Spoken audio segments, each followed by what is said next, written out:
I remember a day when a second-year medical student named Stephanie Van Dyke came in and basically just told me that she was going to build a clinic in Uganda. Stephanie was an amazing woman. She came to me with this vision.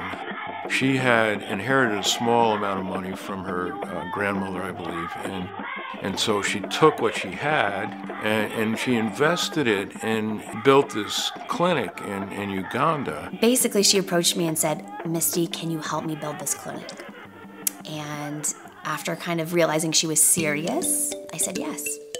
So Engeye really began as the dream of two people, John Kalule, a Ugandan, and Stephanie Van Dyke, an American visitor. The challenges were many, but the most challenging part is going to be was the fact that none of us had any skills in running an organization.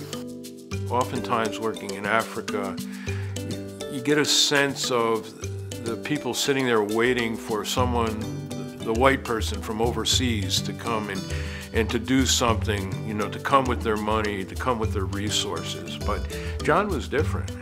John was, you know, I'm here to help my people, and I love that. I mean, when you really think about building a clinic, there's so much that goes into that if you want to do it responsibly and if you want it to be self-sustaining. So we opened the doors, and it was the first medical mission ever in Engeye. We saw 1,000 people that first day. They were wrapped around the clinic. One of the motivating factors for the co-founder John Kalule to establish Engeye Health Clinic in his community was his frustration at the model of self-prescribing pharmacies. In Uganda, it's very common to manage your blood pressure at a pharmacy.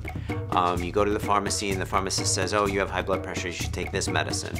And then, you know, the next time that you are, you know, ready to go and get medicine, you go to a different pharmacy and they give you a different medicine. The health sector, the nearest was more than 41 an hour away from this community.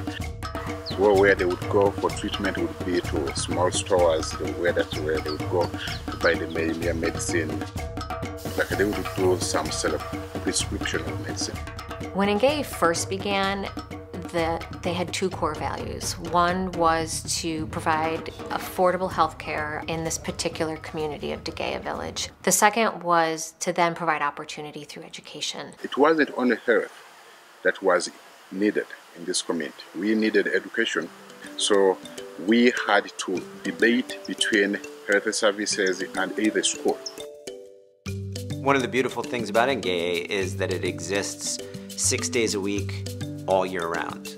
It's not a global medicine site where there may or may not be providers there. You may show up and, oh, there's doctors here today, or you show up and, yeah, nobody's here. So early on, Engeye was the typical backpack medicine model, and it was designed to welcome American visitors to come in and see patients and then close its doors when the Americans went home. That model is unrecognizable today. Engeye learned that that model was not the best way to serve the community. A priority for us with building this clinic was to make it so that it could be operational without us in 5 years. We really wanted that community to feel like it was their clinic and that we could do some good. A game changer was raising funds to put housing on site to draw some of the best clinicians to this rural community. We are located at a very rural area, no electricity, no internet, no cell phone, no nothing. So what we do here to attract more of our staff is that we provide them with housing.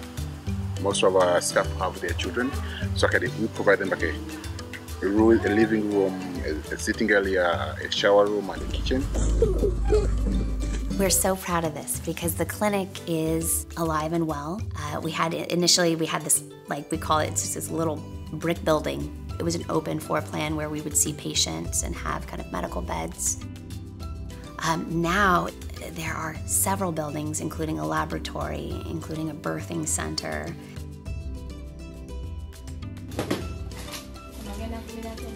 Engeye provides primary care services. They provide services in prevention, they provide services in managing of chronic illnesses, they provide immunizations, there is follow-up and continuity of care. The work of Engeye is the work of really bringing health and empowering people so that they can give their gifts. It's more an investment than it is charity.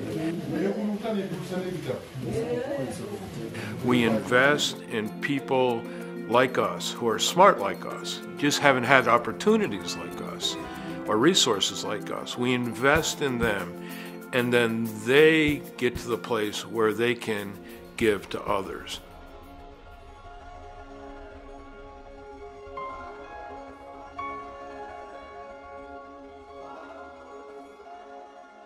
It's a tremendous cycle that you create.